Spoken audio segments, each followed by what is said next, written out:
Well, for today's video, I'm going to try and save this Toro. These were decent mowers back in the day. They did require a little bit more upkeep and care than a comparable Briggs of the same time. This one was made in 2007, so it was one of the last Tecumsehs that probably rolled off the assembly line. I can't quite recall when they did stop making these, but I think it was around this time frame. This mower is a 2007 based on the serial number in the back. But we're going to go ahead and pull this carburetor off and replace it. It's got the typical sun-damaged primer ball. I've replaced those before over the years, but honestly with these Tecumsehs, what I've started doing now, if I get one in like this one that's hopefully good enough to save, is now I just replace the carburetors. I don't even mess with them anymore. It's gotten to the point where it's just really not worth my time. And these carburetors are very, very sensitive to congealed fuel. I've pulled these apart before, pulled the bowls off, and I've found like jelly inside them. The ethanol congeals, it gets water in the system too, and that just makes things so much worse. These things are so cheap. Links are in the description, by the way. And it's really just more cost effective just to replace these carburetors. So that's what I do now. What I'm gonna do here is pull off this beauty cover. I believe these are 1/4 inch bolts. Just got this one out too. Now that that's done, we have much better access to the carburetor. And while you're here, make sure you take some pictures of how and where the linkages are set up.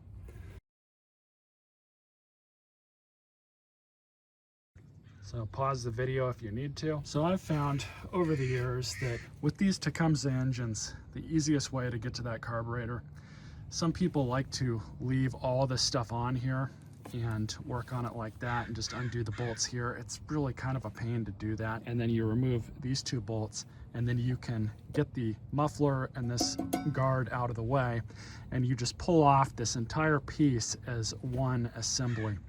It's not that difficult. So what I'm going to try and do first,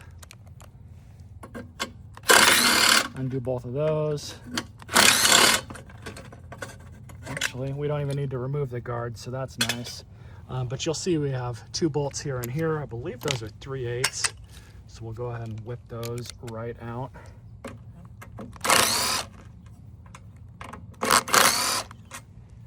Just let them set right there. And also I'm going to take off the air filter and just get this thing out of the way.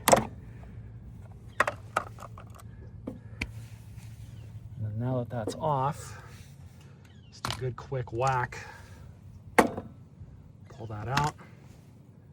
And then you have your governor spring, which will go right there. And then don't forget, pull off your PCV. You have a fuel hose down there. So we'll go ahead and pull this stuff off real quick. No gas at all on this machine, so I'm not really all that worried about things yet. But what I'm gonna do here is just undo that clamp. Pull that down and out. And then I'm gonna go get my pliers. Maneuver this thing around so I can get this.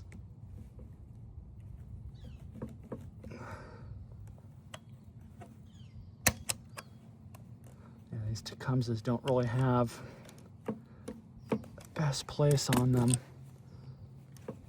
unfortunately. But there we go.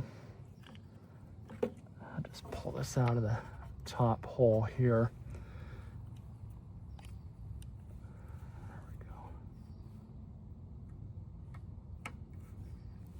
Leave that alone. I'm going to take this over the workbench and then we'll prepare it.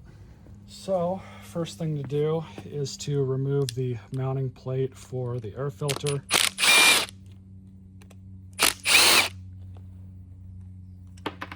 These generally have this flat ring here. The new one does not come with that, so we'll keep that. In fact, I'll just throw it back there. These back through so we don't lose them. So new one, old one, you can see it more or less looks the same. So here's what's the best part about taking these off like this. Really good access to both of these mounting bolts. These nuts are 7/16. The bolts themselves are 3/8. So you just undo them just like that.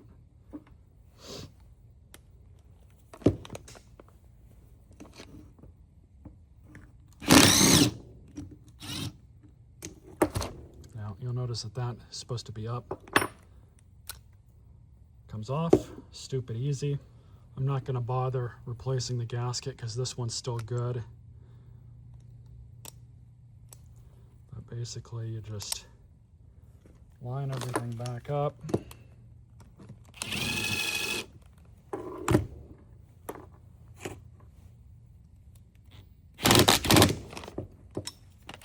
Just like that. It's really simple.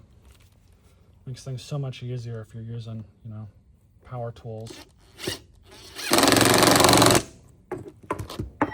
There you have it. Back on the intake, just as it should be. Now we can get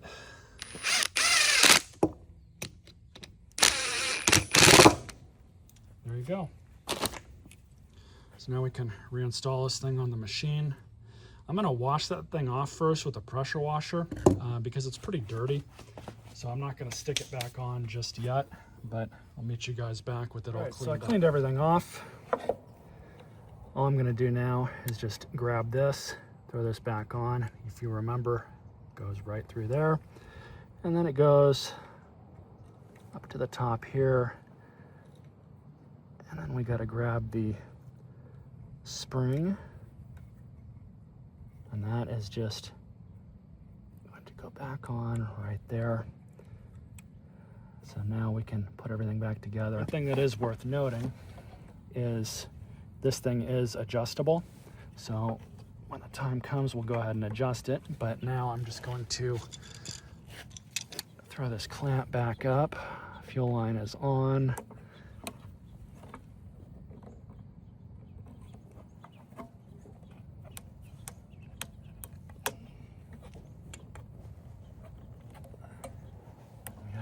PCV hose, which is going to go right there. Start that a few threads.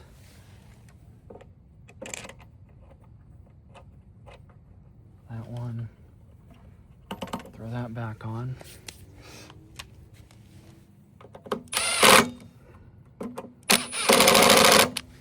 There we go. Grab the exhaust. Throw this back on too.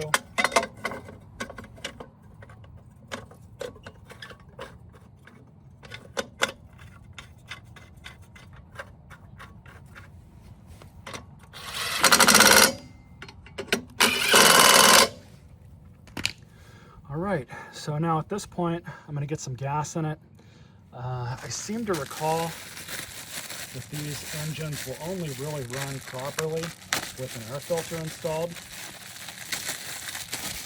So while I'm here, we'll go ahead and just replace this cartridge filter.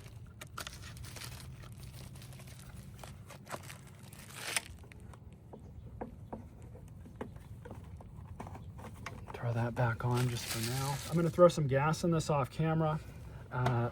Oil, I believe oil needs to be topped up. It's a little low. It doesn't look horrible though. I just put gas in it.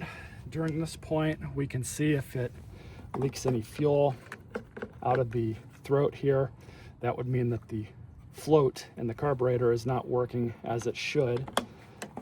But I think we'll be okay for now. But because the recoil rope here goes through this thing, I'm just going to go ahead and put it back on. It'd be just more work to just take it off, so there's no real reason in taking it off in the first place.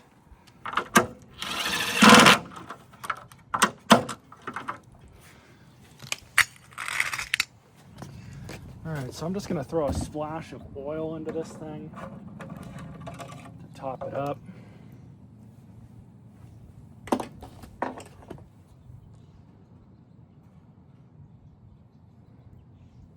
Shouldn't need a whole lot.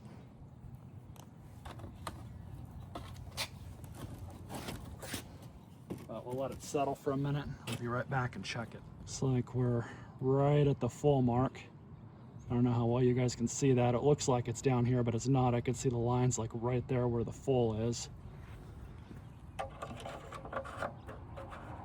So I've got my mower tool there holding this thing up.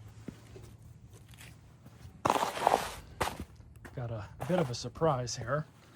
It's not too much of a surprise, but this thing is on upside down. So we're gonna have to pull this blade off anyways to sharpen it, but it's kind of funny, the sharp side, or the cutting edge, it's not dull at all because it's on upside down. So what I am gonna do is take a wire wheel to it, clean it up a bit, and once that's done, we'll see what kind of shape it's in.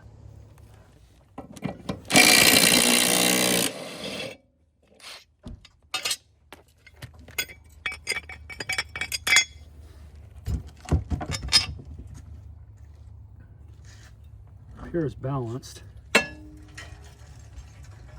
I'm not worried there.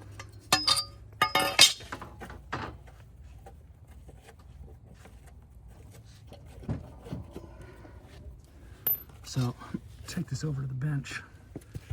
Okay, so it's got a nice edge on it now, nice and sharp. So the correct way this goes on is like this.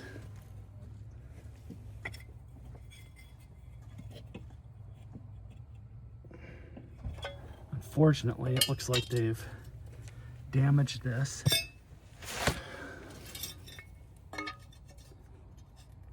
Pounded that back down with a sledge. There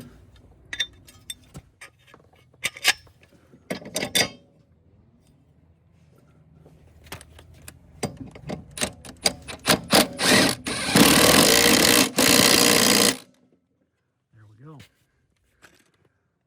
That's been fixed.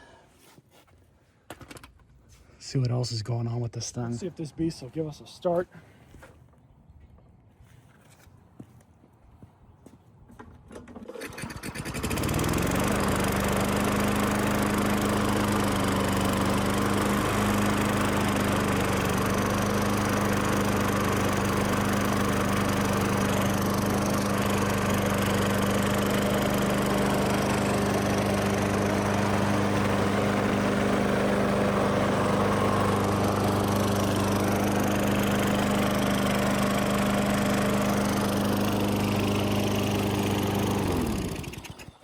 Not bad.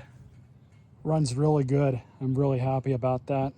I'm gonna have to pull off the cover down here, but that's not a big deal. We'll check that out. This machine runs really well. Really happy with how this one turned out. Stay tuned for more.